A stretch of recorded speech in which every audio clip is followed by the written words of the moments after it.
Yeah. Thank you, Bad Mary, for that too sweet play-in. Welcome back, all you four-color funny book aficionados. This is US Comics Cast, HQ for all things comic book related. I am John Rivera, the CEO and co-founder of US Comics, and I am joined by the COO, the co-host Charlie, formerly Boom Boom Rivera. What's up, kid? Dos Vidania Damn. and happy comic book day. Man, we have to get you immediately out of ice and desensitized off of that vodka bullshit, but also as well as happy comic book day to you, comrade.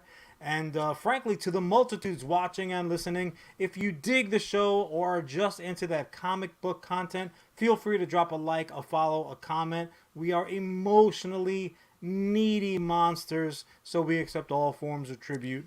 Charlie boy, Yes?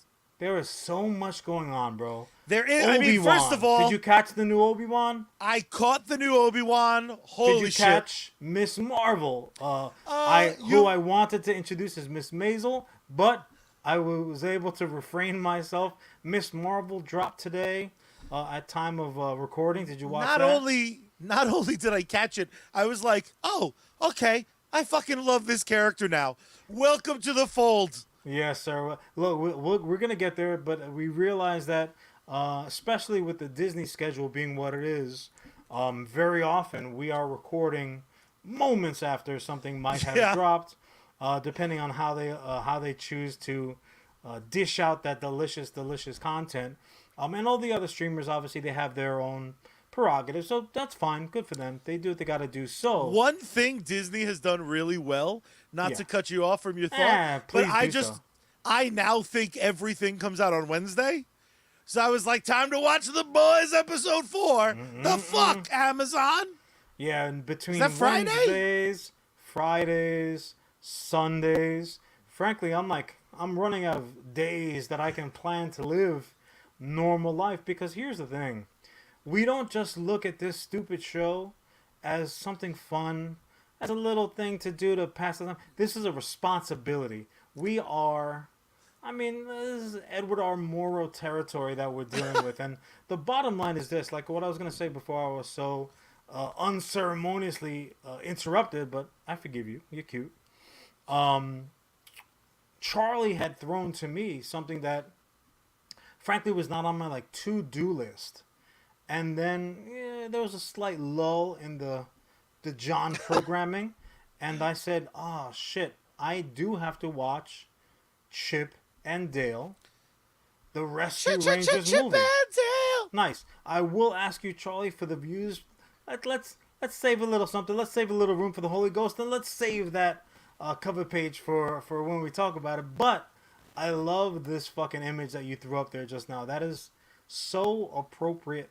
And frankly, I'm a little bit ashamed in myself that I dragged my little furry chipmunk covered feet in watching this, because the good folks over at Disney are doing the multiverse like it should be done. Yeah, Loki's not bad. Yeah, sure, Doctor Strange has got some pretty good moves, but Chip and Dale do it honestly like Roger Rabbit, who also had a cameo in this damn thing. So we're not going to put up a spoiler alert, because at this point, you should be like me, and you should have eventually watched this. But if you haven't watched it yet, maybe you want to wait a few minutes before we get past this. But Charlie, again, you asked me if I watched it without really kind of giving me your input. So how did you? Clearly meant for adult children. Yeah. So I don't want people to think we're stepping outside of the best for ages X and above. I have to be honest. Lego Movie, one of my favorite movies, clearly a children's movie. Chip and Dale, I did not know was being made. I didn't know that some of my favorite actors were going to be involved. That shit just popped up on my feed. I forget who, but someone was just like, Chip and Dale's actually very funny. And I was like, I'll grab my car keys. Time to fucking drive to the movie theater. You know who it was? It was John Mulaney. John Mulaney, because we stalk him and steal from Nick Kroll so excessively. Nick reached out to John. He's like, hey, do me a favor. I can't do it because they'll steal more stuff from me. You gotta keep your eye on these two sons of bitches, and developed a nice little relationship. We have the pictures to prove it. So it was Mulaney who reached out to you. There's no And no you know secrets. what? Frankly, John Mulaney, hell of a guy for Kid letting me gorgeous. know his new movie was out, because I mean, when you go into something expecting nothing, I was like a little sleepy. I was like, I'll throw this on for a little bit because I'm not quite ready for bed yet. And next thing I know, my hands are cupping my little face, and I'm tee-heeing with the best of them, keeping my dogs awake at night. I was blown away. And again, it probably helps that I was expecting nothing. I wanted nothing out of the Chippendales movie, and it gave, and it gave, and it gave. You mentioned Roger Rabbit. This is really kind of Roger Rabbit too, in the best of ways. This basically is the Creed of Yes. the Roger Rabbit Rocky franchise, because he's in it, but he's not the headliner. Just everything about it to me was just so pitch perfect. At no point was it so made for kids that I was going through long periods without having something to giggle at. I mean, it was Cameo City. Ugly Sonic is the hero we don't deserve. Ugly Sonic is every celebrity at a strong. convention That I've is ever strong. hung out with. You know what? I will give you that one. Like, Ugly Sonic is like the Blue Ranger Yeah. of the animated comic. Poor David Yost. You put some respect on his name. Look, I got no problem with Blue it, man. I'm not Ugly trying to get Sonic? kung fu in the face by a guy with glasses. I have my glasses. Ugly Sonic was like the Blue Ranger from when the Power Rangers were also somehow very much white samurai. Like, that's how... Sure. No offense, Blue Samurai Ranger, but I don't know who the fuck you are, so go fuck yourself if you're not watching the I show. will say this, as your profanity-laced tirade continues. If a turtle can travel in time and also as well as be a samurai, anybody can do it. Fair enough. Especially if you subtract the time travel part. Like, that's plenty of time that you have to learn some samurai stuff. All right? You know what's really funny, and we are live. We are live on Facebook. We're live on YouTube. We're live on Twitch. So come, That's not drop funny. a comment. We'll interact with you. Ellis coming to us from Facebook. First and first, mostly Ellis. I feel like you have some art to color, so like maybe less dropping comedic lines on the podcast, and maybe get to work. Ellis, Also, you can do both at the same time, man. Don't let this guy crack the whip on you like this was Indiana Jones 2. Unacceptable, bro. Also, as well as the beauty of the Chippendale Rescue Rangers film was, in fact, no one gave a fuck about Chippendale. It was playing with house money in the best Disney way possible. The same month, they had Obi-Wan coming out. They had Miss Marvel coming out. They have all sorts of fucking announcements. Star Wars Celebration. They just sneak in at the 0 hour. One of the funniest films of the year in Chippendale. That's here's the how thing. you serve those properties. I do want to speak to this point, and like we say, oh well, it's not a kids movie, but look, I mean, friends of ours with kids would have no problem and have had no problem plunking them down in front of the TV to watch this, and the whole group of them, cousin Paul, John and Charlie watch Chippendale so we don't have to. You know what? That's not an inaccurate statement, but I would say this: don't leave us with all the enjoyment. You guys would thoroughly get. I'll put it this way, especially grown ass adults who are children at heart, like my brother and I. Cast your minds back to somewhere right around 1990.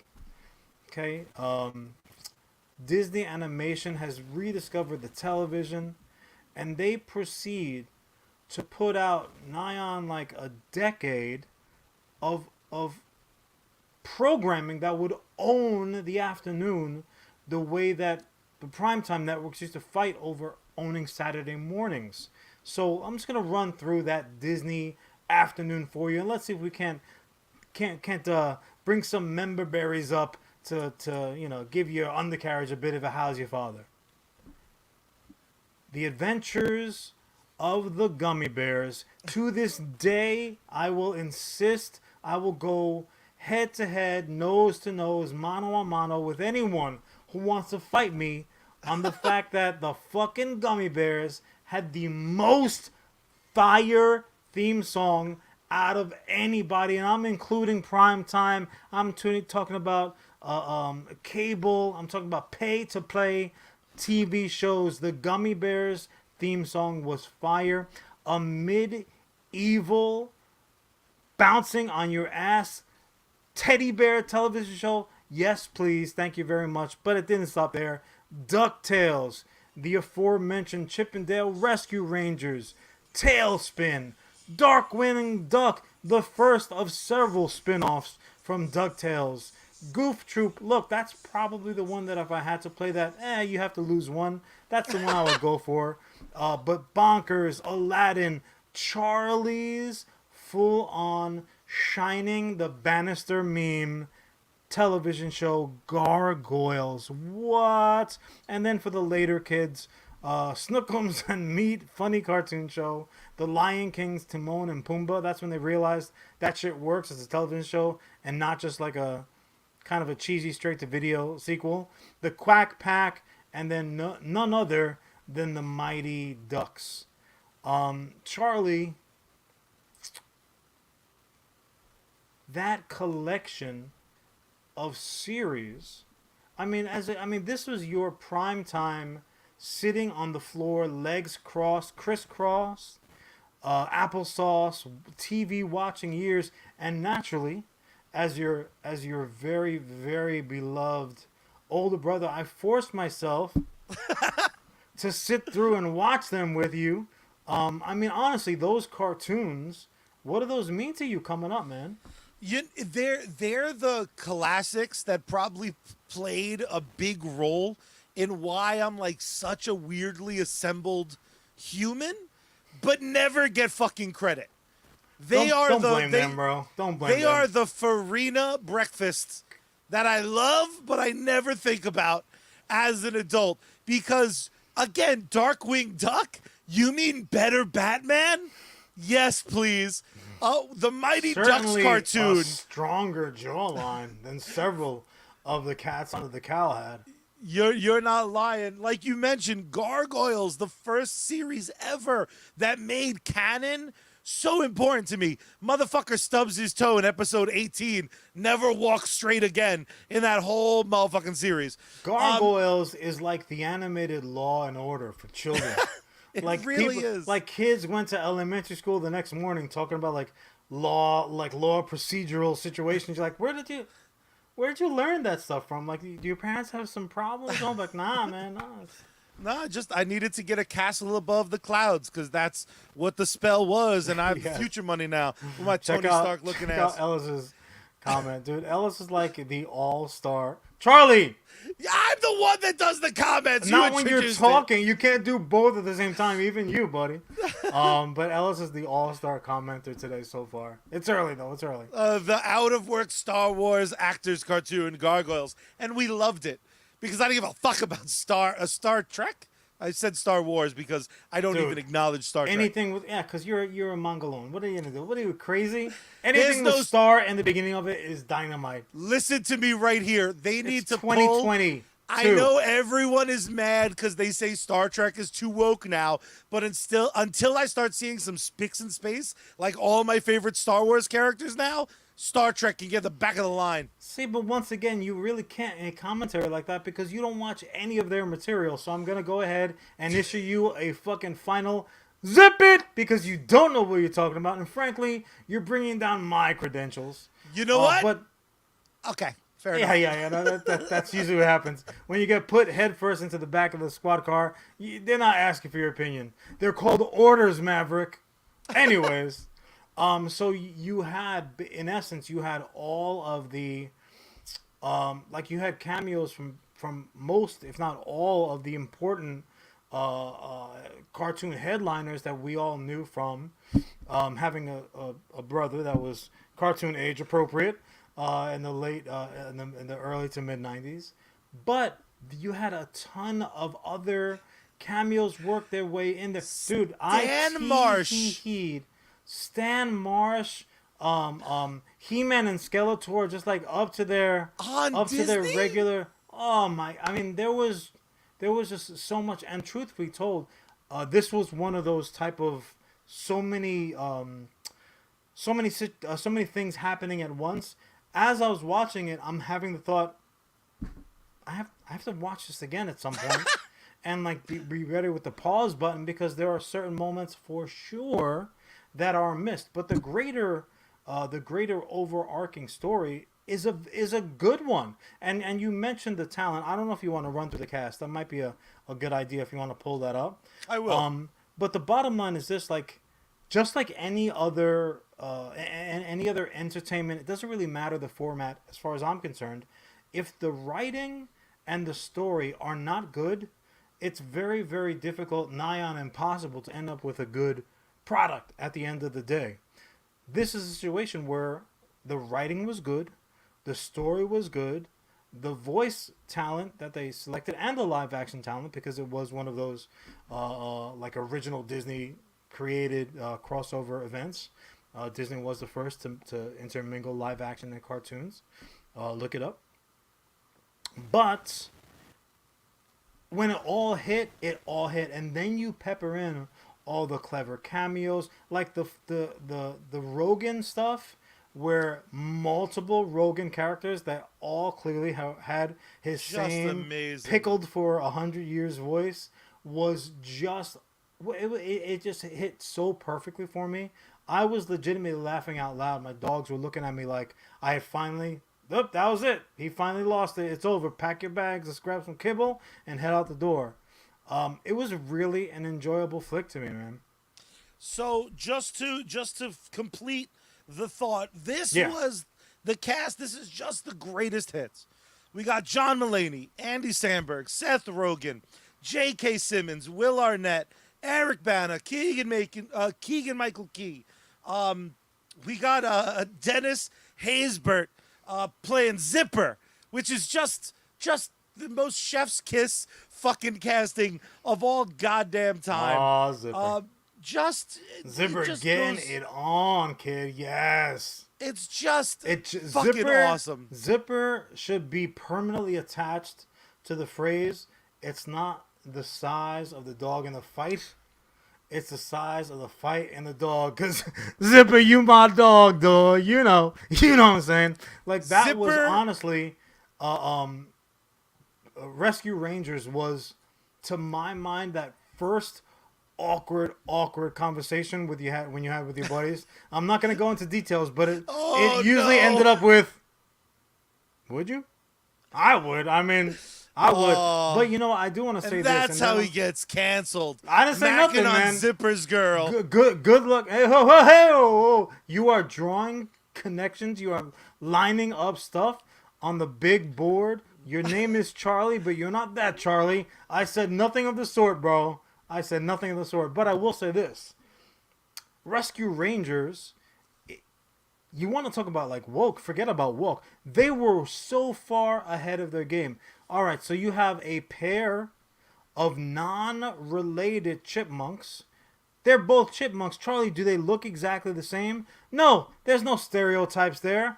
Are their personalities the same? Oh, chipmunks, they love hoarding acorns and they got to... No. You had Chip, who was one way, and Dale, who was very much another way. They were like the Oscar and Felix of the cartoon world. But then also, as well as, you have Monterey Jack just shattering body positivity opinions right and left. What's her face? Your girlfriend with the big ears. What was her name? Gadget? Not yes. Gadget. Was it Gadget? Gidget? Not Gidget. That's another. I'll look it up. I put down the cast list. Another small actor. But the Zipper. Gadget. You were right. Gadget. So Zipper.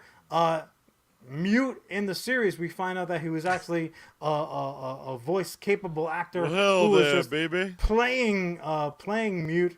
But like, yeah, special needs characters. This show was ahead of their game. You might look at Contra and say, oh, well, that was a a non-namesake, maybe a bootleg, one might say. Contra was a bootleg. If Rambo and Commando, Arnold Schwarzenegger and Sly had done a video games together, this show was if it's Magnum PI, the original Indiana Jones, and indeed Indiana Jones were put together. I was so hoping Charlie was gonna wear a Hawaiian shirt, as has been his recent taste. I was going to, my but Indiana hat right away. it's Ghostbuster Day, so I had to be at least in partial uniform. Oh, happy Ghostbuster Day to you, bro. It is my Christmas. That's right, dude. This is your Christmas and your New Year's Eve. It's true. And your Kwanzaa, if we're being honest. I mean, that's happy. Look, thank you very much for joining us. We realize this is a sacred day. You should be lighting the black flame candle or some kind of crazy Ghostbuster stuff. Praying to Vigo. I don't really know. Instead, I'm here to spread the good word. But the word of our Egon, may he rest long. But I do want to wrap up this particular segment with a singular thought. Yes. But yeah, going into it, look, I wasn't as surprised as you, because I had the benefit of you saying, because I sent you stupid. a 2 a.m. text message. Like, Be oh my like, God. you see fucking Chip and Dale yet, bro? I was seeing the inside of my eyelids. Thanks a lot. I but give yeah, the no, same I had SOS that- message if I'm lost on the It's expressway, unbelievable. and Wake if I up just right want you to. away. Oh God. You fucking see Solo, a Star Wars story yet? The same message exclamations come through with like, "Oh, my car is on fire, help me!" As does like, "Look at this Pringle chip, doesn't it look like Gandhi kind of?" I'm like, well, what's going on? What are you doing right now? But so let me ask you, being as surprised as you were with it, like, what did you walk away from it, other than I need to immediately let my beautiful brother know about this? What did you walk away with it from? Like, what were your final thoughts on the flick? Honestly, what popped into my head was, fuck, John's wrong about everything. Damn, dude. Everything should come back, because 1 out of 5 is like Chip and Dale Rescue Rangers. So a new Mighty Ducks cartoon, like, let's just do it all. Like, I will sit through so many unnecessary live-action remakes of Lion King. Hakuna Matata is the shittiest message in any Disney film ever, including Songs of the South. But do it all again. Do it all again. More of everything, please. Because every now and then gives me a surprise chuckle. I do take some umbrage with the fact that you refer to it as a live-action Lion King, because there has never been a live-action Lion King. There have only been 2 animated Lion Kings, albeit in different animation styles. I'll grant you that. John? The only live-action Lion King that we've got has been on stage, and those are puppets. John, if you don't want your Lion King without emotions, I don't know what to tell you. Because everything's better if you don't have human eyebrows. Oh, wait, that's a terrible idea? All I know is Jon Favreau look at me, just I'm over used here. that shit to make that screen. That motherfucker was planning early. He's like, you want Lion King? I'll find a way to make this Star Wars. Simba in space. That's the next fucking cameo I want. Dude, if we get a space lion at any point in the upcoming Mando series or any of the attached series, I don't want them in any of the throwback series, because then we have to justify where they went, and we don't really need any more. After all, like, the nightmare scenarios that we're sitting through, that we're imagining for Grogu, don't give me the space lion. You know the problem with a space lion is that shit could be interesting, and Ellis and his ilk will fucking hate that. Yeah, because no, we need our Star Wars boring and slow. Why doesn't that space lion have a helmet? This is bullshit. No, I do want to say this, and this for me, and then we'll wrap it up, because I know time is a factor. This for me was one of those, try as I might, there's just simply no analogy that's appropriate. So I'm just going to call it like it is. You're sitting there and you're watching something, or you're listening to something, or you're reading something, and there is just that, like, the douchebag version of Jiminy Cricket. We have, coming up, we have competing versions of, fancy Pinocchios coming. So we're going to be able to definitely choose which Jiminy Cricket is going to be the evil one for this explanation. It'll be up to you, frankly. The one with the mustache. I mean, Del Toro has a tendency to kind of like do some dark stuff, but I'm not going to prejudge. But that little voice, you know what? We'll call it the J Muse on my shoulder, was whispering in my ear. Don't get too caught up. Don't like do a Shirley Temple cheek twist quite yet, John, because there is something sinister under all of this lacquered over saccharin sweetness. I don't know if it was maybe one cameo too many, one little like member berry hiccup, like, oh shit, I just had like a member berry flashback. I honestly I don't know what triggered it, because the character in question had already popped up on screen as who he was. So this will be spoiler heavy. So if nothing else, mute. If you haven't seen the movie and intend to, mute for like maybe 3 minutes. Charlie, not you. Damn it. Charlie, Yeah. there was something a little problematic here. Now, again, mute if you haven't seen it and intend to. The villain, and I'm not talking about the inevitable surprise villain. Yeah. The villain here had kind of, and pushed things towards bootlegging, which I thought might look. This is very funny. This is like a company or individual. They're making light of something that's real. Like, does Disney, including now Marvel and Star Wars, is anybody more ripped off on the global marketplace than Disney? I don't think so. I mean, Be other it than Marvel, your personality and me? No, that's valid, but at least this is somewhat, I keep it in the fold. I still can monetize you a tiny bit. By the way, I still owe you $2. Don't let me slide. But that being said, Charlie, Peter Pan Yeah. as the villain, and I'm talking about aged, 5 o'clock shadowed, kind of paunchy, Whoops. kind of broken.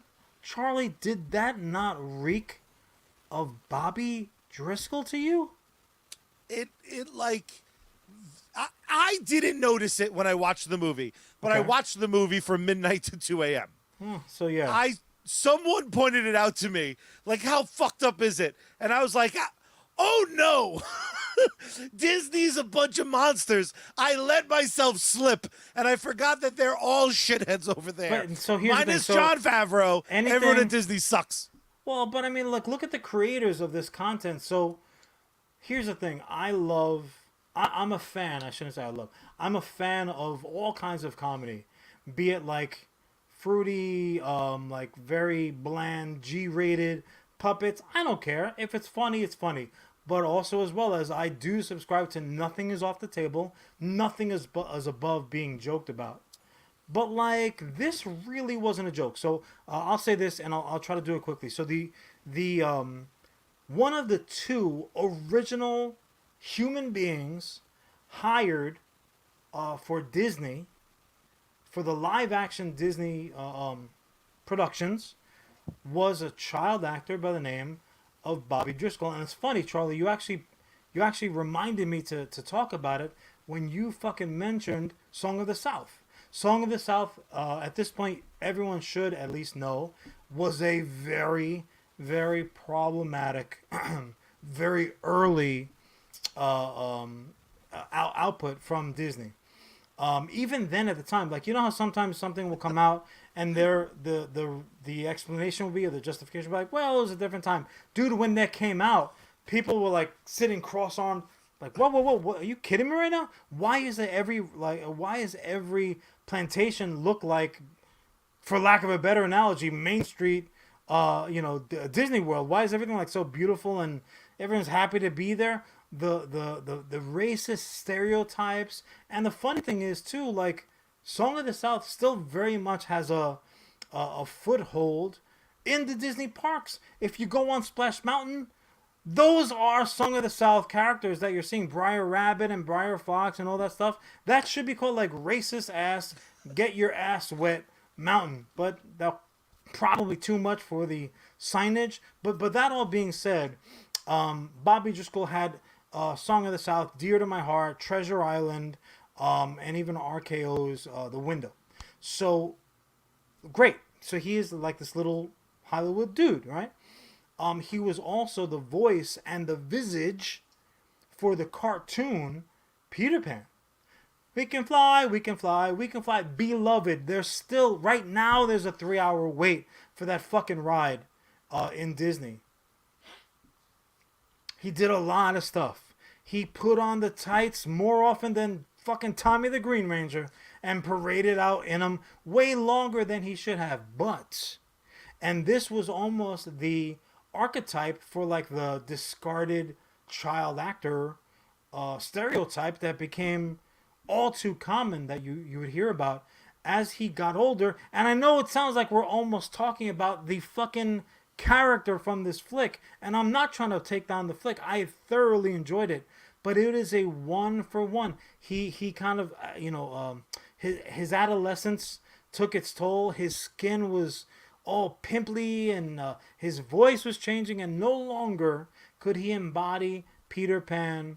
Matter of fact, they said, look, you're on the contract. We see you now as more like the bully type in these things. Like, you can't really be the little leading man anymore. They cut his contract short. His skin was terrible. Had to wear like pancake type makeup. That is not, it's not the case, like, and thank God things have really started to change now. But he was the archetype thrown away actor, like child actor. And as he grew, his problems got worse. His career never really rebounded past that. When he kind of got out of that awkward stage, the other studios out there said, nah, you're the Disney kid. We really can't do shit with you. So his career went nowheresville. He developed a terrible drug habit. Matter of fact, fast forward, and he ended up in New York. He tried to do the theater thing to no real success. And he was found empty pockets. He didn't die from a drug overdose, but he died alone, surrounded by drug paraphernalia, and inevitably, I know this is a real cheery subject, but like, drugs ended his life, like just tore apart his inside. Again, it wasn't an overdose per se from a single dosage or anything like that, but his drug habit did eventually take him far too young. Now, that all being said, I know the details are very, very detail specific. So most people, including myself, I didn't know all of that. I wanted to check myself. I'm like, am I thinking of the same person? Because they couldn't possibly be making kind of this joke as a point for point with the character that this poor Bobby Driscoll and Robert Driscoll, he went by at the end, just to try to separate himself from it to no avail. That was like a very, very, not like, I like dark humor, but that's not even like, there's not even a punchline there. Well, it's not even a punchline. He went to jail. This character went to jail. Like, I don't mean to be in defense of the movie. No, please do, because maybe I'm wrong. This is where I don't think you're wrong. That's a good start. That's a good start. Here is where I landed. 3 years ago, when they probably started making this movie, society, pre-pandemic, that's fucking hilarious. We're going to vaguely point out, John, I have seen in my lifetime, I don't know, God bless Burt Ward, I have seen so many people take a piss at my boy with fat Robins, balding Robins, out of work. They have taken a piss at a guy who, thank God, wound up very, very stable, has a healthy dog food business that does tremendously well. I know my dog Jameson loves that fucking food. It's expensive, so I only get it every now and then. Is it real Robins in there, or is it it's more free? like It's 100% pure. Robin? It's wow, pure. Look at him. Good for him. Ironically, penguins. He said, fuck the penguin. Either way, dude. Either way. So many people have taken low-key shots at Burt Ward, but because Burt Ward wound up finding life happiness despite Holly Weird trying to fuck him over, That's an okay punchline 2019 and earlier. I don't know if they would make those jokes anymore. Can I counterpoint like you can in 1 second. Like Let me just bring it back. Let me just bring Johnny it back Amber? to Driscoll. Okay. I don't think most people know that story. I don't think most people know his story that would be watching Chippendale. I think that was a writer room tee-hee. Is that an excuse though? What do you mean by excuse? So, a like, tone-deaf joke trying to be funny it's not that is it's, always okay. It's not that it's tone deaf. It's more like Fucking mean? here. No. You know what it is? It's you and I. Well, maybe not you and I because your Spanish is dreadful. Thanks, Mom. It's two Spanish speakers, two bilingual people. I'll put it that way because it's not Spanish specific. Choosing electively to speak Spanish amidst a crowd of friends who basically paid to be there. You're like, we are going to intentionally exclude you from this, to the point where the excluded party says, cough, why are you excluding me for this? You're in essence now forcing me to go to Google Translate and be like, what did these motherfuckers say? Oh, this is what you're saying? Oh, okay. So, honestly, that was such a specific point that I think it was, I don't know, even if someone I think wasn't it was familiar. I think it was so specific, they thought they'd get away with it. It wouldn't be noticed. Well, I don't think unnecessary. I think it was unnecessary. I think it was a mistake. I think you swap out Peter Pan with Tinkerbell and we don't run into the optics problem. I think they were trying to be funny, and in the world of good taste, I don't blame 2020 culture. I think it's a good thing that we're not huge pieces of shit. But they didn't pull a South Park where they picked on everyone equally. There wasn't a joke about how Disney was probably a cunt. That joke doesn't exist. They're just picking on the kid who died penniless. The South Park version of that would have had him do something to justify his ostracization.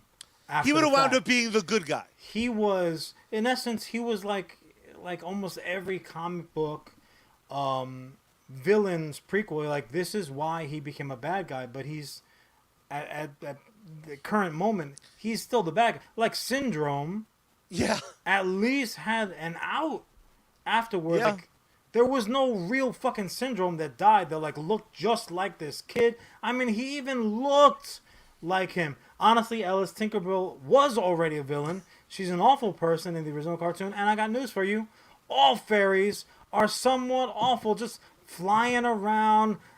Don't put your fucking fairy dust all over me. Fairy dust is akin to glitter. It gets everywhere. It never comes off. I'm pretty sure it is non-biodegradable, so it's like fuck every other animal, which is ironic because all the Lost Boys are somehow wearing like skins of other animals. I'm sure that came from you, Tinkerbell, you monster predator. Ellis is right as always, and if anybody says to you, no, Ellis is wrong, there would be one thing and one thing only. Ellis, cover your ears. Just like George Toy Boy Lucas, they would be a get damn liar. Charlie, what are you drinking, you monster? Han shot first, baby. Salute. Clink. It's a double of tequila. Not particularly good quality tequila, but it's that sort of night. You might have a problem, bro. And I have a solution. It's called tequila, sucker. No George Lucas bashing this evening, my friend. We'll let George off the hook. Instead, John, I have one question, and one very important question. If some sort of evil, demogorgon-loving son of a bitch had me pulled into a nightmare state, what song are you blasting in my eardrums to pull me back from the upside down? You don't got a lot of time, bro. This motherfucker's gonna turn me all into a pretzel and shit. I'll say this, and it honestly is not gonna take much time, simply because of the calendar date. With something strange in the neighborhood. Oh, fuck. What you gonna call, man? I would punch that Demogorgon-looking tentacle-having, used to have beautiful flowing blonde hair, mother sucker, right in his weird pig nose. Stranger Things 4! Baby, first and first mostly, let me just say, I am here for henceforth calling these streaming series that are they never go 11 seasons anymore. It's not the fucking 90s. We're not getting 11 seasons of dick. Let's normalize calling things, instead of like Stranger Things season 4, Stranger Things 4, The Boys 4. It just gets my fucking rocks off. Doopa-tapa, doopa-tapa. First of all, let me start here. Can you sing the theme song one more time? There it is. Yeah. If I'm ever in the upside down and you need to get me out, don't sing that song, because I'd be like, huh? Fair. Fuck? I'm like, you know what, Vecna? Just take me away, bro. This non-singing son of a bitch. And Fair. Actually, it's not the Demogorgon that has it's Vecna. Go ahead and take your D&D manual number 5. Call up Jordan, and he'll set you straight on the bad guys' names. I said Demogorgon lovin'. Bitch. I would also have to actually, I'm pretty sure they are guaranteed for a collision course. Something like they're like something like a King Kong. He's his like general Villa bitch. situation. Look. Oh, here I'm we actually are. thinking. What is I'm it? actually thinking of the Mind Flare. 40. You get a point, because I'm talking about the Mind Flare. John, in an unprecedented act of being right twice on this podcast in just 43 minutes, I'm talking about Ellis, not you, you delicious black and tan beard. I'm Ellis's #1 fan, bro. So that's I true. reiterate. Yeah, that's if he gets the art done by Wednesday.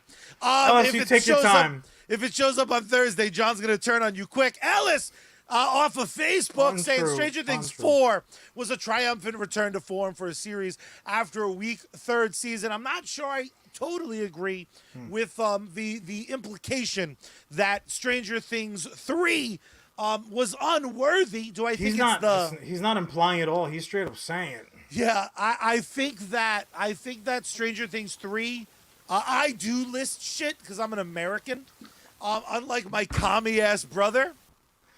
Whose name is in Russian right now, dude? Dos Vidania! I should have drank vodka for the fucking shot. Hashtag freedom for Ukraine, son of a bitch. Touche.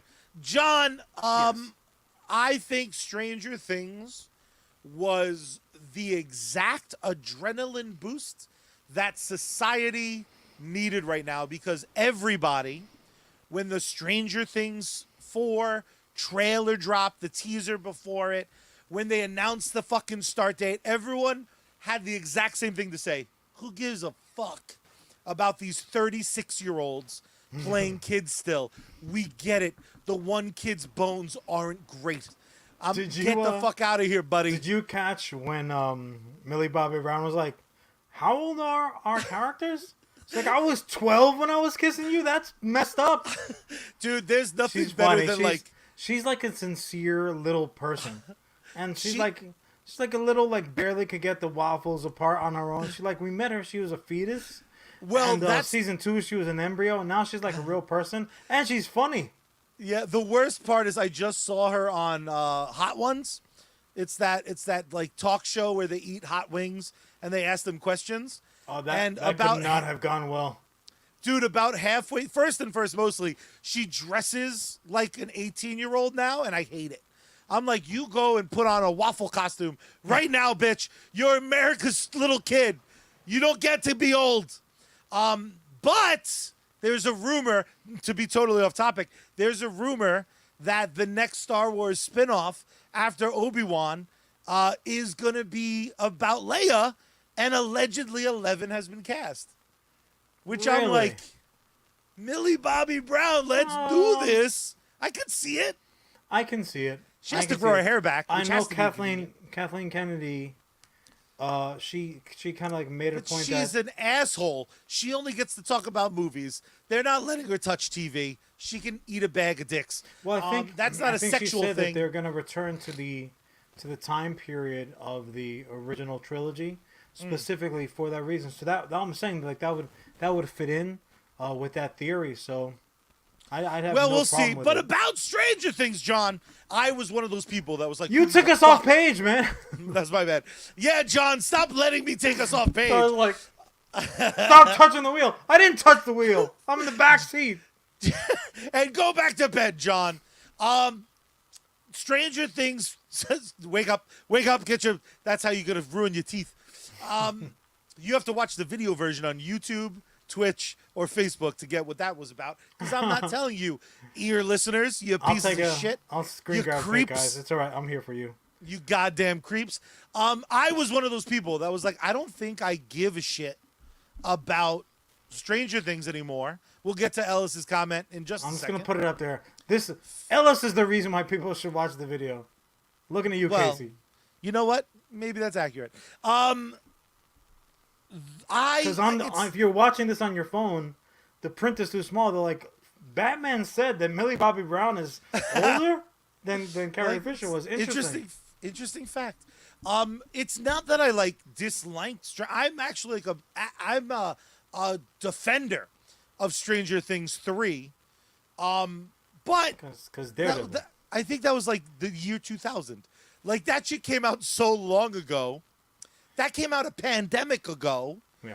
So I was just like, my hype was zero. And I was like, all right, I ain't got nothing to do. And ironically, I happen to know both of us turned on Stranger Things 4 the same way, but both of us were not turned on by Stranger Things 4 right away. I immediately like dimmed the lights. I lit some candles, and about 20 minutes in, I was whisked back into that world and being like, "Oh shit, there's bullies for 11." You were like Steve Carell in a 40-year-old version when he gets the big box of porn. It's like lighting candles, putting pictures down. You don't want to see this, Grandma. Exactly. I'm turning around my collectibles, my collectible Grogu Funko Pop, just spun that motherfucker around.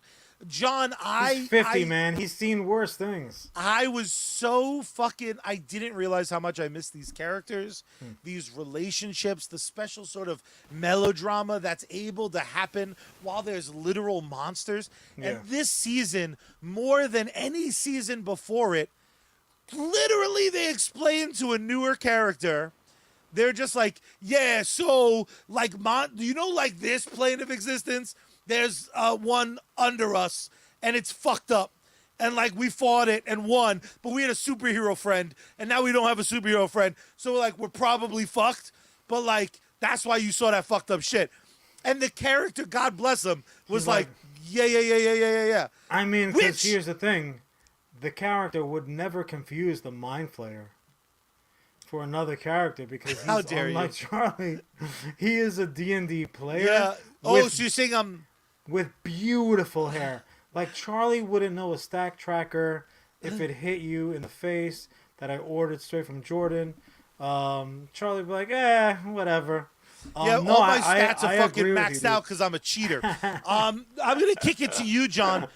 Just because you were the one of us that you watched an episode or two. And you were like, I'm not fucking focusing on this at all. Yeah. So what was your relationship with the first, like, 7/8? Because there's only 2 episodes left, but they're long as shit. Walk me through. You go, okay, it's time for Stranger Things. Walk me through your process, because I just bit the inside of my mouth like you read about. Oof, lean into that pain, baby. You earned it. Yeah, and excuse my voice. I'm just losing it because I have not spoken this loudly in nigh on a week. Yeah, so like everyone else, I'm like, oh, okay, there's a new Stranger Things out. Sure, I like this. And for the first time in a while, for any of those ongoing shows where there's a decent gap, like non-network shows, basically can be like, oh, the new season drops in a week, or the new season drops in 6 years. Talking to you, Sopranos. I didn't rewatch like usually I do. I didn't binge the prior seasons going up to it. I really counted on the good folks at Netflix to kind of like hit me with all the salient points that I'll really need. And if you do watch any of the updates, a lot of times they're episodically different. Like, oh, this will be important now, so don't forget this moment or that moment. And if you didn't binge leading up to it, I highly do suggest it. Also, who skips over the theme? Like, the theme music, somebody sat down and wrote that. They put a lot of effort into it. Like, you don't skip it. That's when you get up and get a drink. You go to the bathroom. Like, that's business time, dude. Like, be respectful. And Charlie disrespects it more than skipping it by just ripping it up one side and down the other. But that all being said, yeah, no, they did not capture me at first, and I'm not entirely sure even now if it was because I didn't binge. Like, that was my Walking Dead solution. I'm like, binge it, you'll like it again. You fixed Walking Dead for me. I mean, you know, we're wired similarly, so it doesn't surprise me. Will it work for everybody? No, but if they're wired even somewhat closely, like the brothers Rivera, I think it might. And if it doesn't work for them, like, fuck you, guy. We're not here to solve all your problems. 200 other vampire zombie shits to watch. Vampire Diaries this fall. I mean, vampires are kind of zombies too. But yeah, no, they didn't get me at first. And what was interesting too was, I realize now that it's a little bit of my get off my lawn mentality now. Where, like, they're kid characters acting like kid characters. They're kid characters, some of them growing out of their cuteness.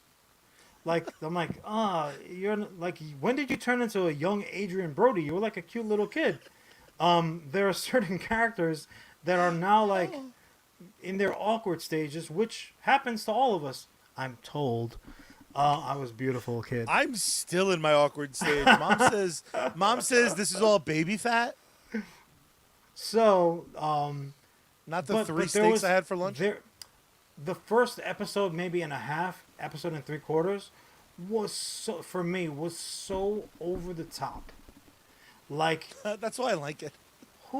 It truly, spoilers, it really wasn't until Quad roller skate made contact with a face.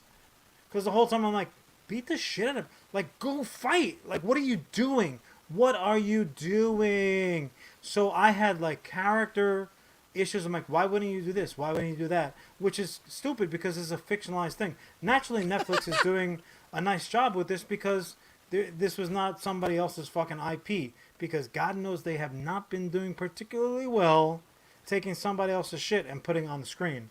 But, yeah, no, it took me a little while. It took a little while for it to warm up for me. But by the time I got out waist high to the pool, peed, warmed up the temperature, changed the pH a little bit where I could swim comfortably, it took a little while. But eventually I did very much get into the season. I would similarly suggest if you haven't watched it, don't just watch one episode or two. Sit down and watch the 3, 4 as much as you can squeeze into your schedule because you'll enjoy it more that way. So apparently, I was under the impression that this was the final season. Stranger Things 5 is going to wrap up the series, and apparently that's, like, already been filmed, so we won't have to wait too long. Is it a Soprano situation where it's like season 4 part 1, season 4 part 2, and season 4 is the last season? No, there's apparently a 5th season.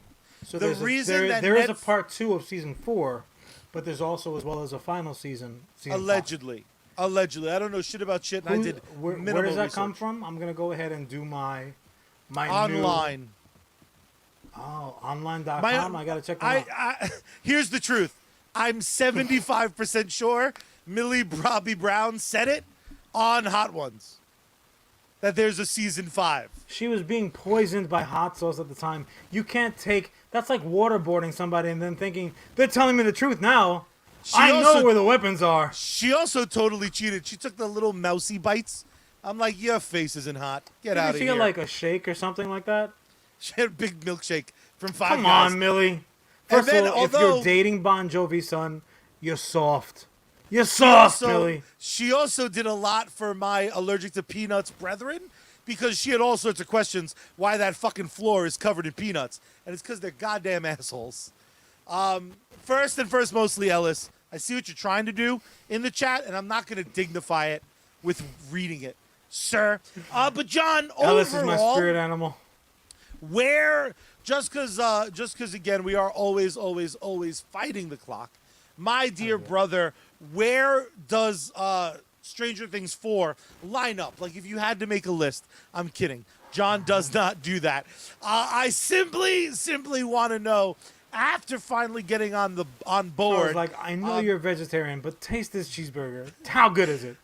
But before we're on the other side of season 5, and hopefully we get that Murray and Robin spinoff I've been writing, because I think that's the real dynamic duo to come out of the second half of the Stranger Things series. John, how did you wind up being like, fuck yeah, I can't motherfucking wait for the last 2 episodes that are basically movie length, allegedly. I could not be more fucking excited. How about at 2? Yeah, I'm very excited. I don't like having to wait. So waiting sucks. Well, here's the thing, and streamers have just like a dealer's level of power over us, the addicts / consumers. You got any more of that Stranger Things?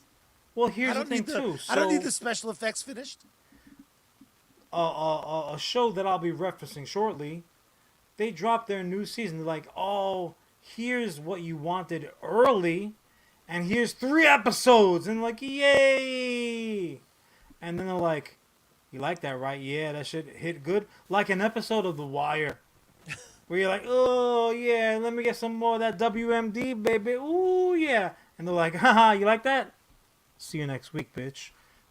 And they just like drop the mic and walk away. So I can't imagine in a world where some shows you just gotta wait week to week to week to week.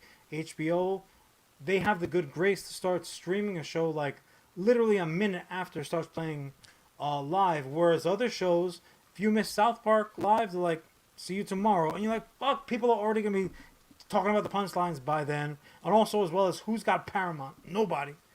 Not even the spaceships on Star Trek have Paramount Plus. Like, what are you talking about? What are you doing? Regardless. Then you have things like Netflix that just do whatever they fucking want to do. Oh, what's up, Andrew? How you doing, brother? Well, they're losing subscribers, so they need gimmicks. And apparently, with this, it was just because they haven't finished rendering. But here's the thing, too. Like, they don't even... There's no explanation. There's no real rhyme or reason. Why not just wait? Nobody realized that Stranger Things was going to drop anyway. Why not just wait till you finish the whole damn thing? Unless they secretly wanted to drag it out and make us like suffer a little bit. And honestly, if you're a DM, you take some level of satisfaction in making the people sit around your table squirm. I think the Duffy brothers like it. I think they're doing it on purpose. Uncool. Damn straight. And see, Andrew is the smartest motherfucker here. Because, like, I didn't hear everything, but I agree with John. And just like, Chick-King, he goes down the election line. He's like, I vote the John party. Blah, blah, blah, blah, blah. Good job, buddy. Good job. Yeah, it's a good way to vote. Just fucking... In the John, future, no matter both who. Ballots. I'll do it for both. The fuck out of here, John. Yes. Let's pay some bills. I wish you would, please. Handsome bastard. I told you I'll get you that $2 when I see you, man. You are hard. Sorry. Fucking guy. John. He's talking about the VIG is running. Jesus Christ. That's now 201, bitch. My VIG is very reasonable. That is. John. That's fair. Do you want me to do the first sponsor so you can pull yours up? Or are you ready to go? Go ahead. I'm always ready to go. So then you go. So you have a little break before you talk. All right. Then I'm going to ask you one question, Charlie. Yeah? Where are we dropping? With Sergeant Panama? Finesse. Nope, not Panama. Find Sergeant Finesse Gaming on both Twitch and Facebook, sometimes on the same damn day.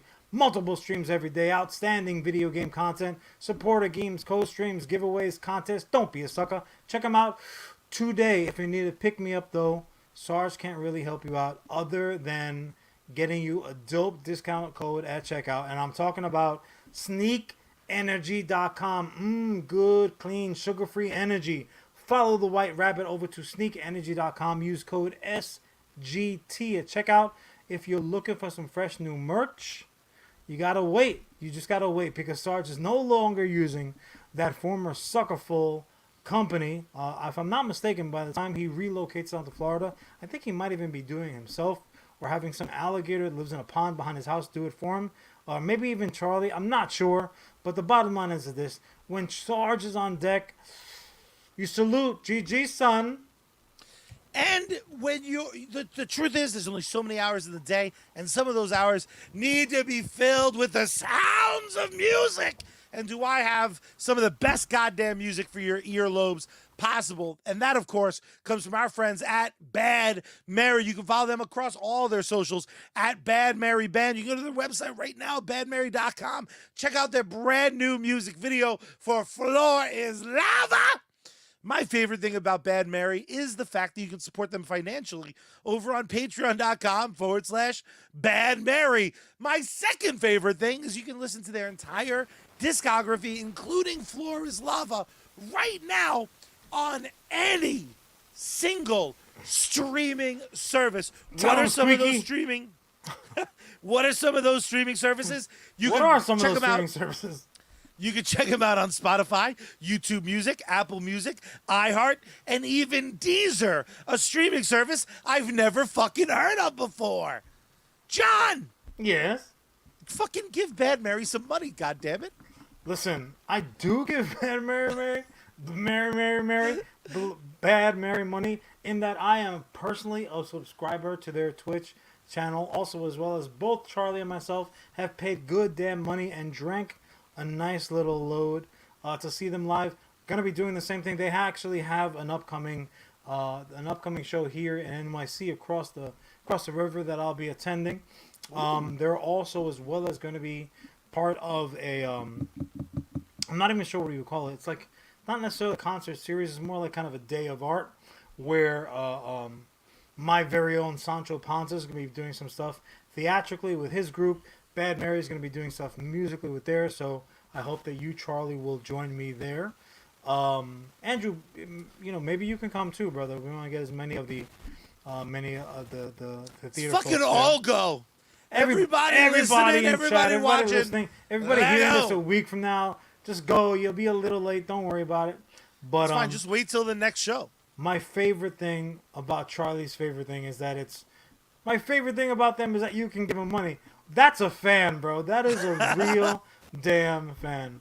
Hey, man, I know how hard doing anything artistically is, and I support with my heart. Every time I see a member of the band, I actually was in traffic heading to the Firehouse over the weekend to celebrate Ghostbusters Charlie, Day. What Firehouse? The Firehouse as seen in Ghostbusters 1, 2, and Afterlife. Hook and Ladder 8 right there in the beautiful city I love. But I actually was passed. I was passed by the lead guitarist of Bad Mary, and I pulled up next to him. I had all my lights on, and I just threw $20 in his window. And I said, "Thanks for the music, motherfucker!" And I sped away. Part of that story is not true. I don't curse. John! We are going to get fact-checked like the RNC, bro. Unbelievable. That's fine. We'll be fine. So I mentioned it earlier that show, which should not be named at that point, will now be named at this point. Streaming shows have done so much for us, both in the age of COVID and now hopefully in the dusk of COVID. I'm going to say this, and I'm going to go ahead and add more punctuation to the sentiment after the fact, but I'll start off with thank God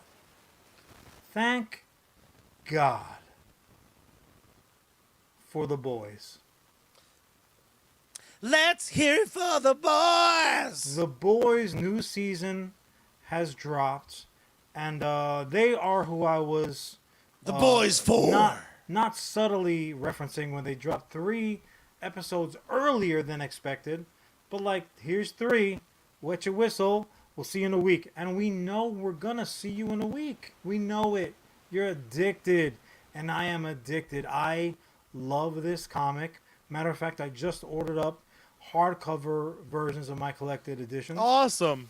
Because I want to make sure that they are sturdy. What a fantastic start to what it was. Even before principal filming began, people knew, like, this is going to be the Herogasm season. This is gonna be fucking nuts. Or to our G-rated listeners, knuckin' futs. The Hero-gasm storyline in the comics, with maybe the occasional exception of Saga, is unlike anything that I've ever read and now have begun to watch. They so expertly interwove multiple themes of storytelling. So sometimes I will speak to newer people in my life who might not necessarily be of a comic book ilk. And there are numerous other things that are had in common. And even now to this day, 40 years later, plus years later, there's always that slight hesitation of like starting off the conversation almost apologetically, almost like knees pointed towards each other. Well, you know what it is, and the second that I feel it, like when you're holding back vomit, you know, when you're reading in the car or something, like, no, fight it, man, fight it. You're bigger than this. You're better than this. I fought back the bile of apology, and I'm like, no, it's great. It's great. It's gonna be one of the best things you've ever read, bar none. Shakespeare, Stephen King, Anne Rice, Tolkien. Hero-gasm is right fucking there for me, and the boys in general, but the Hero-gasm. And look, we talk about Hero-gasm, and like right away you think, like, something sexual, something is. When I say that it is like literally just a part of it, it is just a part of it, and it's so interwoven and unseparatable from the story itself that you can't just minimize it by saying, well, it's superheroes getting naked or doing this. And we lived through the age of like comic book swimsuit editions. Like, we legitimately, Marvel is actually going right back there where Image was shit up and down the street for comic book swimsuit editions. Marvel's now doing it. So I think everything DC has one coming out. It's coming out all right. And it's going to be at Charlie's house.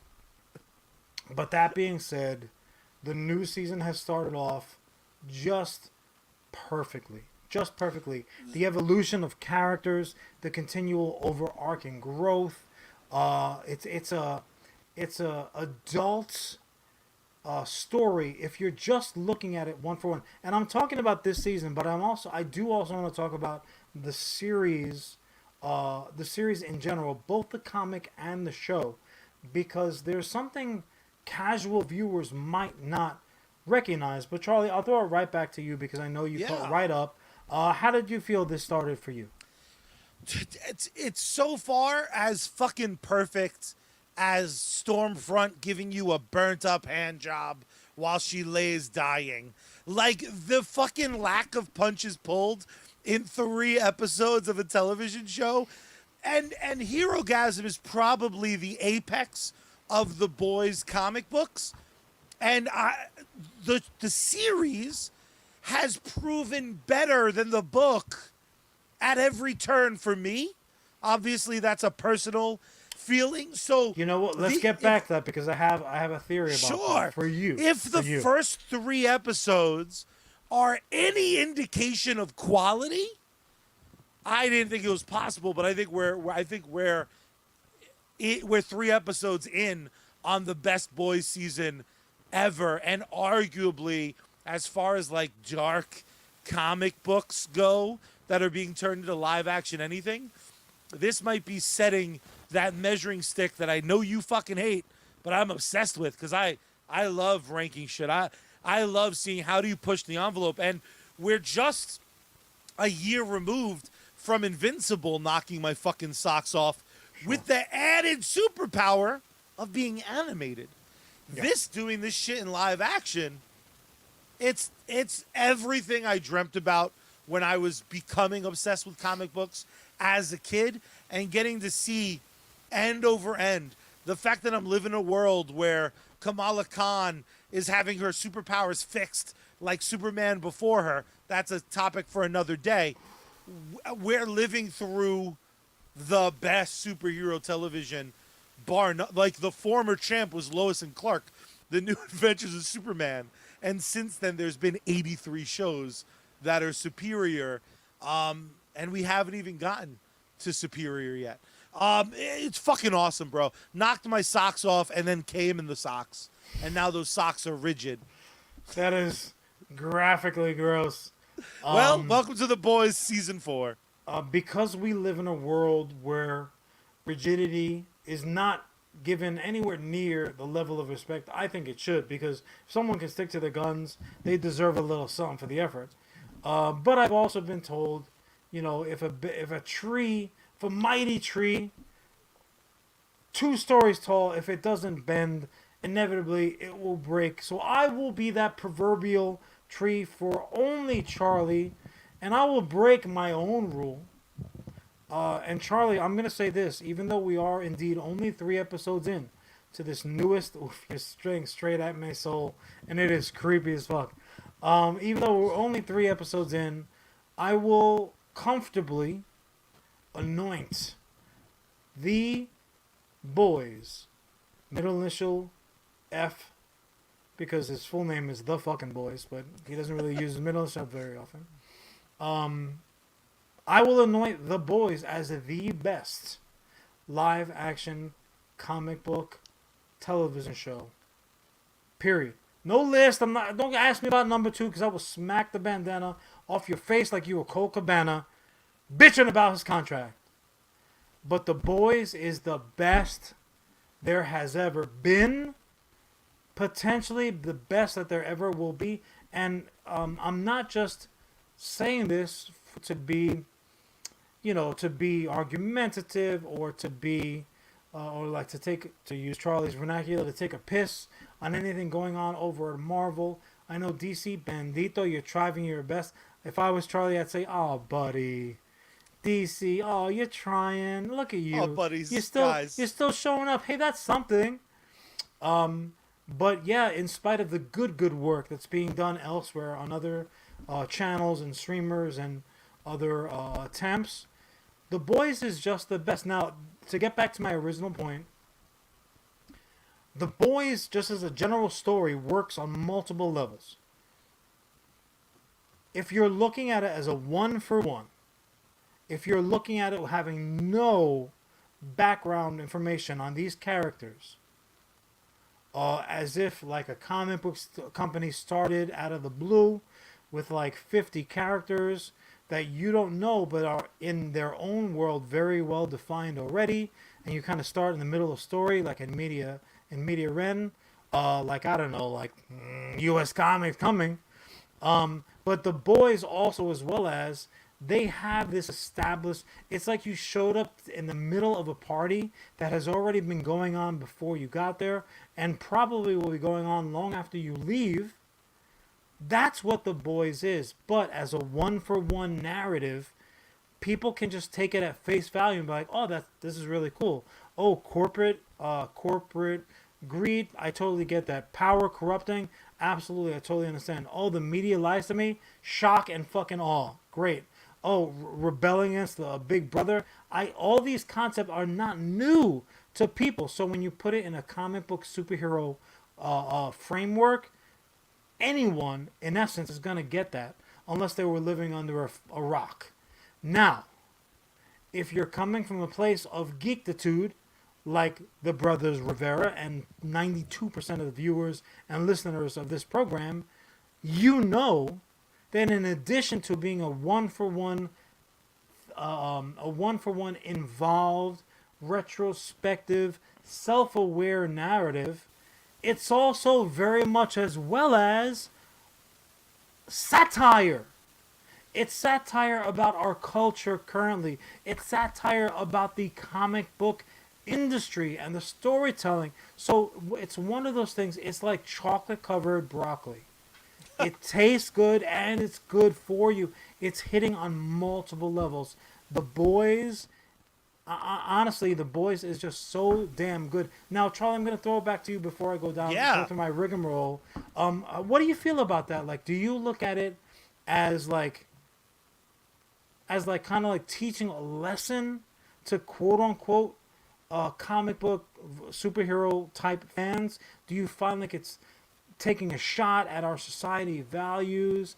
Are they pissing in the eye of media? You Like said it. what's your take when you sit back? You're like, entertain me. What do you got? You set up 3 different scenarios. Just give me yours. Your Dare I sincere. say? What's the one that hits for you when you hit that clicker?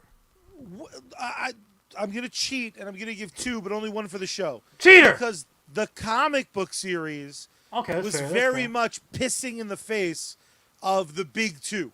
It was saying, "Hey, Marvel, DC, everything you love Hold sucks." on a second. Hold on. I'll take my time. That's me putting a pin in that thought. Okay. So the pin is in it. I want to get Pin's back in to it. it.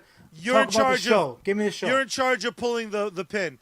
What the show has done oh so fucking masterfully, which is why I believe it has surpassed the what it has spawned from, is I think it uses superheroes and uses anti-heroes and uses villains to point the lens directly at all of us. The show is saying, like, hey, you watching, ding, ding, ding, ding, ding, you're a fuckface, and this is why. And your neighbor, also a fuckface. It's a battle of fuckfaces, because society is fucked. Because you, every day, you choose wrong, even when your intentions are good and your goals are clear. You're gonna get fucked. Here's why. You're gonna wind up with a fucking dude exploding you from the pinga out like it was Thanos' tushy. That's what I love about the show. Is every fucking go ahead, bless you. Oh, thank God. Thank God you made it out. That for me is the true brilliance of The Boys season 1, 2, 3, and 4. Is that it's looking at society. We're gonna get right back to it because you did mention the comic at first. Yeah. Though our intro is with the series, because I feel that this is one of those scenarios where someone watching the series is gonna say, in some rough proximity, but not necessarily, some proximity to the brothers Rivera. Hey, I really like this show, and we are going to have a loner and jam in their face because if you like the show, read the book. Like, really, this is the LeVar Burton like situation. You're like, now you know. The comic itself is just outstanding. Now, I do want to get back to. I'm going to get back to your pinpoint before I move on to anything else. In reply to your hot take of watching the show, I think it's because of your familiarity with the comic that you take it as like, well, they're the satire that what the satire in the show is pointed to are people's current value system, right? They lean on certain media versus others. They have opinions dictated to them. There are certain individuals out there in the world.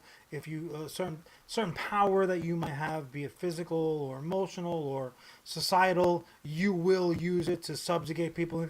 Like that's your take, I think, because you know the overarching story from the comics, and you kind of like imagine somebody watching Titanic that never heard of a boat that hit a foot. Like, oh yeah. Shit, it might hit that iceberg. Oh yeah, son, it gonna hit it. So I think that is why you see it in that way. I think also, though, someone who doesn't have necessarily either a Rivera brother to whisper sweet comic book nothings into their ear, or some other, relatively decent looking Rivera lying around to tell them the nerdy stuff. I think that they're going to be taking that, without that background, I think they're going to take it on a one-for-one, like, oh, what is this adventure? What kind of action-packed thing is this going to be? And ultimately, when it ends, it's going to be one of those, like a slow burn. And like, oh, and then this happened, and that happened, and you ran through this, and then PP exploded, and blah, blah, blah. Wait a minute. Were they saying that I'm that my political agenda is XYZ. Like, there are certain realizations, and that's what true art does, right? If you look at a beautiful painting, you're like, oh, look at this. This abstract thing that kind of looks like a tree, kind of looks like it has the world in its roots. What a pretty picture. And then you're, la, la, la, walking down the street, headed home. You're like, yeah, I'll get a Mr. Softy, but is that painting saying that if we don't take care of our Mother Earth, that ultimately we're in her protection now, so we're going to be screwed? Like, that's what art does. It teaches us slow. It's the slow burn of realization. So I think that the majority of people who are lucky enough to be watching this show, I think that's how it's going to hit them if they didn't have your prior comic book education. And you know what I love about it, to counterpoint you? Sure. I think this show is so near perfectly put together. I think the comic can lead you there. I think a second viewing can lead you there. I think mulling it over can lead you there. I feel like it's that amazing Dave Chappelle joke where he's like, you know the type of people I hate? I hate people who are blah, blah, blah, blah, blah. You know who that is? And everyone's like, fucking Trump, it's Hillary, it's whoever. And he goes, that's you. I love, and I've watched the first 3 episodes twice because I was so obsessed with them. Yeah. And there was like, the new Obi-Wan wasn't out. What I love about it. Wait a minute, he's not talking about me, is he? Let me rewatch that real quick. Is I truly do think whatever level you're at, however much work you want to put in, because on the surface, people get their asses kicked, people get murked, people say it's awesome, violent, and like this show is like a lasagna specific layers. Show. But you know, and so let me do this because I double down and triple down on my claim that this is just the best comic book superhero story told on the small screen, period, bar none, no exception. So I'm actually going to start with your pinned point. So if do you remember precisely what you were saying that like that the comic book, what I took away from the comic book was that the creators were shitting in the mouths of DC and Marvel. Okay, all right. So that you like Superman? Fuck you. You like Wolverine? Fuck you. Here's the thing. I know you rewatched the first 3 episodes of the season. When was the last time you gave the earliest issues a reread? Oh, I think I reread at least the first few volumes beginning of the pandemic, so 2020. So just for refresh my timeline, was The Boys already released? The Boys season 1 was out. That's why I reread the series. It was already out, and you reread the series after you watched the first few, or watched them all? I think the first season. Okay. I think I watched the entirety of the first season. All right. So I'm gonna challenge you right now, and we can bring it up even like a miniature homework. No, we'll do like a small homework review for during the next episode. I would take this opportunity to remind you, Mr. Headband, when The Boys was written. Oh, totally. So you read The Boys and you're like, oh, look at these sons of bitches. They are shitting in the faces of the big two. And that is what... Pay attention up here. My eyes are up here, Charles, not my luscious boobage. Think about the era that the thing was written in. So a lot I was trying to pull up the year. A lot of the satire, well, it was basically written at the height of the Bush administration. And you were, in essence, a tadpole. You could not give a fuck about what was going on in the greater world around you. You were focused on comic books, right? You were focused on chasing little chicken heads. You were focused on, like, did I get a pudding pack with lunch today? Yes! Right? Like, you had other things on your little adolescent mind. But the bottom line is this. The world was in a different place. So the political satire, the cultural satire that was written into the comic would have very good been point. lost on you. Now, if you read it now, casting your mind back, so go ahead and throw your mind back to like the kids over at Melrose Place or on Friends, or you know, pick your you know, group of woke individuals, right?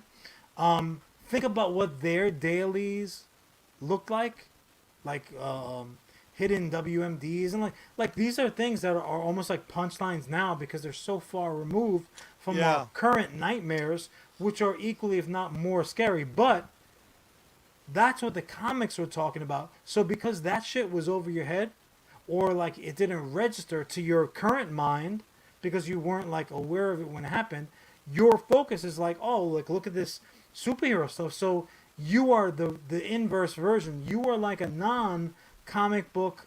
That's awesome, comic actually. book. I'm like Well, yeah, excited like, to return to it. you're a reverse virgin. That's basically what you are. That's what you are. My butt? I mean, whatever it takes. So if you go back now and think about it in those terms, you'll see that it was not. So it wasn't as one note as you might have thought. I have to be honest. It never even occurred to me to That's make what I'm specific here the for. year. That's what I'm here for, kid. Now that being said, I think, and I'm pretty much an expert.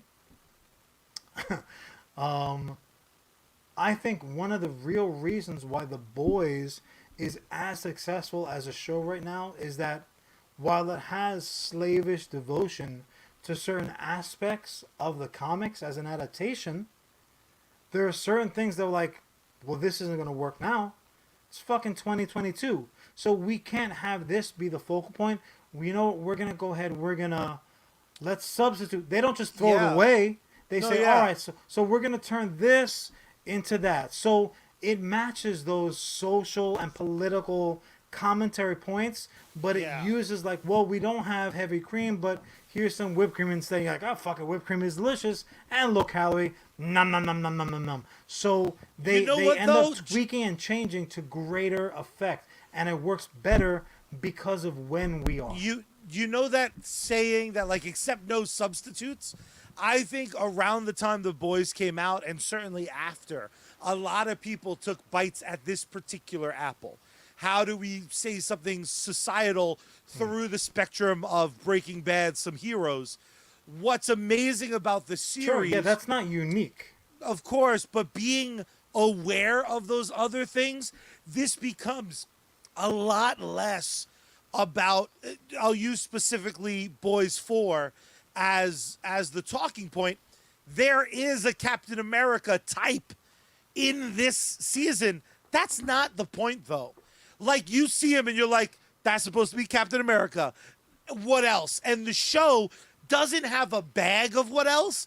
They back up 6 trucks. Yeah. And there are some turns on that story where I was just like, oh, fuck. Yeah. Like, we're going there. You think that they're like giving you a handful of game pieces with stuff like that. You're like, oh, okay, so this is their version of Captain America. Here, let me hold that game piece. And you're like, no, that's not the game piece. We're setting the board. That's the board in this game. Here are the game pieces, and the game pieces are in the story that they're telling you using that platform. So it's a very valid realization. And again, I don't want to get political, but my political leanings aren't a secret. This show is so well written. Someone accidentally tweeted out like basically a speech from Boys 4 as their opinion. Like, it's so well written, they predicted dumb shit people would say on the internet. What are you talking about? Fucking Kane, the wrestler, who's somehow a mayor. Great job. Kane sucked as a wrestler. I don't think he'd be great as a politician. Hey, he's literally tall. That's all. He literally tweeted out something so similar to what our Boondock Saint cameo motherfucker said in season 4, who gives like a speech about like the fucking left is trying to trick you into thinking guns are dangerous. Guns are in fact safe. John, it's a beat for beat recreation via a tweet. Well, that is just like, Jesus Christ, bro. To keep fucking it tone deaf idiot. to jerk the wheel back to center and keep it non-political, like you had mentioned before, they actually, you know what? There's a documentary on George Carlin, which if you guys, if Tremendous. the viewers and listeners haven't watched it yet, watch it, listen to it. It's outstanding. He's a really good example of how, as an individual, you can take shots right and left, literally and figuratively, and still make your greater point. And The Boys does that. Now, that being said, so you spoke to a character who had they been transported over into the comic book world, been part of the right. There is very much as well a much more forefront. I don't want to spoil this at all. Yeah, I was trying to be as vague as possible. There is a left character, not left leaning, an ultra left character who is as much, if not a bigger villain, as any of the very clearly right wing characters that are running Absolutely. around. So The Boys is They're like not the shy comic with that. book George Carlin. But let me get back to my point. The point for point, the PowerPoint, super PowerPoint breakdown of why this is just the best. So Charlie, who more than Netflix has had more swing and misses with comic book IP? Like, does Netflix even have a fucking number one contender? Or are they just going to retire undefeated like their name was fucking Klitschko? I think they're the main. I mean, Paramount Plus probably has something. Who would But know, if we're though? not Like, gonna- nobody even watches Yeah. that fucking thing. Like, I would say regular Netflix- cable probably has more misses, but as far as streaming, I'm going to answer my own question. It's the Warner CW. Brothers, yeah. It's the CW. The CW can't make a fucking good show, superhero show. To You're save breaking its so many hearts miserable frog ass racist life. Even when they do WWE. accidentally, even when they accidentally make a good show, they immediately ruin it. They immediately say, oh, well, if you like that, here's a ton of other fucking ingredients that nobody asked for that's going to completely change not just the taste, but the very pH balance of this meal and screw it up for everybody, whether you liked it or disliked it to begin with. So I'm actually going to answer my own question. It's CW. But one of the reasons, specifically the CW, and when Netflix, I almost said, when Netflix Finally, the does- Netflix. when Netflix is at its worst, I will compare. I'm like, what are you, fucking CW now? I'll start this way, Charlie. The Boys, the special effects in The Boys is perfection for two reasons. The first and obvious one being when a special effect is needed to show something visually that's happening in the narrative that they're telling you, it is done to Charlie's Kiss perfection. It is always done perfectly. Agree or disagree? Agree. Thank you. And Charlie, do you know the reason why? ILM does them. I don't know. Because if it's not perfect, it's not needed in the narrative. They don't do it!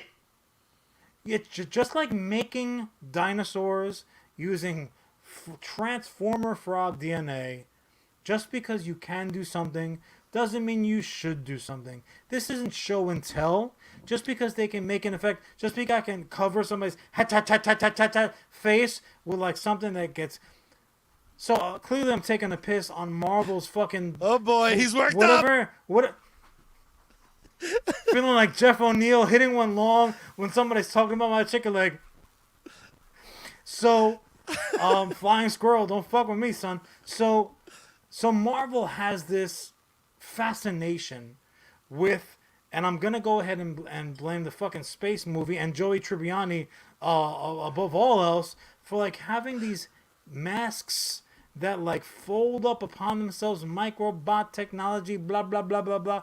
Look, if you're in the middle of a cockfight, you're not going to remove even your mask, much less your helmet. I don't care if you're an A-list actor and you have to show your face. I don't see your writers. I don't care what your agent thinks about FaceTime. That's what advertisement and toys and product placement on fucking Taco Bell cups are for. If you're in the middle of fighting Thanos, you're not going to digitally remove your helmet or mask or even your sunglasses. Stop it. Stop it. Would the boys ever do that? They made a plot point over freaking Black Noir never taking off his shit. And if you watch this last episode, you know why he don't. But that all being said, they do not do special effects just to do them. And what that ends up meaning is that they're far more sincere and authentic when you do get a special effect. When a homeboy runs through your girlfriend at like Mach 2 and in essence turns her into ragu, it's going to be an amazing special effect for two reasons. Number one, all of the attention can go to that one special effect. And two, because you needed that special effect for the narrative that you're telling. That's good storytelling. Gonna use special effects? Use the best, the most expensive, the most time-consuming. But you can't have 100 of them. You can have one. Yeah, so you only pick your got poison. You got $40. Use it well, John. I don't think there's any more appropriate way to end this segment. Nobody's ending the segment. Like I don't care about the time. Minutes. XL Charlie XL. Another reason why The Boys is the best TV show out there, comic book TV show, Charlie. Charlie, how do you like these costumes? I love these costumes. Are these costumes one for one verbatim from the comics? They are not. They are not. And what are they? Are they just off the rack cheapies? They like imagine? They are beautiful reimaginings. They are superhero costumes, but they make perfect sense. Matter of fact, they make a point to reference, if you want to talk about taking a piss in the eye of the big two, and I would go ahead and throw in the big three and even little baby four, when they have a costume that is totally nonsensical, it's a plot point. They talk about, I'm not wearing this, it's up my ass, I can't run, it's high heels, and that's a guy. You got gills and you're getting inappropriately touched and Me Too'd. That's part of the storyline. Don't put your gills out there, dude. Like, the costumes are perfect. I'll run through them real quick, Charlie. I love the costumes. Totally makes sense. You already referenced talking about, like, updating, not making changes arbitrarily. You talked about the show's politics. You're totally right. However, again, the George Carlin of it all, you don't take one-sided shots. You don't punch. You don't ever get into a fight, and you just slip to the left. No, you got to, slip to the right, left. 1, 2, 1, 2. Did Mickey teach you nothing? He's gonna hurt you. Permanent. I don't like this implication that my personal politics involves either of the big two not being filled with cocks and dildos. No, that's not what I'm saying. That's not what I'm saying at all. What else? And I'm going to say this is probably my larger point. If you're trying to tell a story, right? Give Billy Butcher a beard. Obviously, that is the most important. Beards always help. No, but if you're telling a story, Charlie, you have a great story to tell. Somebody comes along and says, hey, man, I believe in you. Or use J Muse. Here's money. Here's money. I'm going to say, yeah, let me know what you're doing, please, but it's hands off. I support you. I'm going to go to bat for you every time, but don't big time me. Like, let's know what you're doing. You want to have certain effects. They're important. They're expensive, but you're going to pick and choose. Fair enough. Here's your effects. You want to have characters look a certain way. Here you go. Here's the best wardrobe department in the business. You want to take shots. Oh, you want to take left shots, but you're going to take right shots too? Okay, knock yourself out. Green light, green light, green light, green light, green light. You got all this stuff. You got the table is set. You got your knife. You got your fork. You got your napkin tied around your neck. You got the candles lit. The music is playing in the background. But you're missing one thing, right? The steak. And in this situation, the stake is your actors. You can have the best script. You can have the best stories. You can have the best effects. You can have them look amazing. You have it lit. If your actors cannot carry the material, don't even bother. This cast of individuals, obviously Billy Butcher has done amazing things. I mean, some of the best stuff we've seen, he hasn't even bothered taking his helmet off, because that is a committed motherfucker. He's not even a Mandalorian. But this cast of actors is so tremendous, so talented. Like, this is the type of cast of characters when you're like, the fuck do I know this person from? And you know each one of them, literally every one of them, from something else, but they're not so big as a performer that they're just playing themselves at this point. There's no Al Pacinos running around here, mostly because there's no like 4 foot nothing characters. But they're able to imbibe the characters that they're playing, and they do it so believably well that you get lost, right? You get absorbed into the story that's being told, which ultimately is the bigger goal. It's the larger goal. I want to be so good at what I do as an artist that I disappear and you're just getting the art. That's my point, Charlie. The bottom line, The Boys is the apex of the game. It is the best comic book superhero show ever made. If something comes along, and I hope it does, because much like you, I am selfish. I want more. Give me more. But until further notice, it's The Boys or nothing. We're going to give 2 more comments to our boy Ellis. Ellis, if you think the special effects George Lucas used more often than not were good, you didn't listen to anything John said, and there's no cure for you. But that's also, all right, because neither did Charlie. This is the second time that Lacey Chabert came up. If we get one more time, she has to make a guest appearance. John! Lacey Chabert is basically Beetlejuice. Yeah, exactly right. And God willing. John, there is only one way that we end this and every episode of USComics Cast. John, tell the beautiful people how it is we do the things we do. Oh, it's so simple. First, you got to check the calendar, see when Bad Mary is playing near you, make plans to be there like you were me or Charlie. But then once that's done, you got to turn the power on. You got to turn the volume up, and you got to tune Bad Mary and open up the window wide and scream out into the night sky, "Save me, Space Girl!" We out.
When you look at me, if you look at me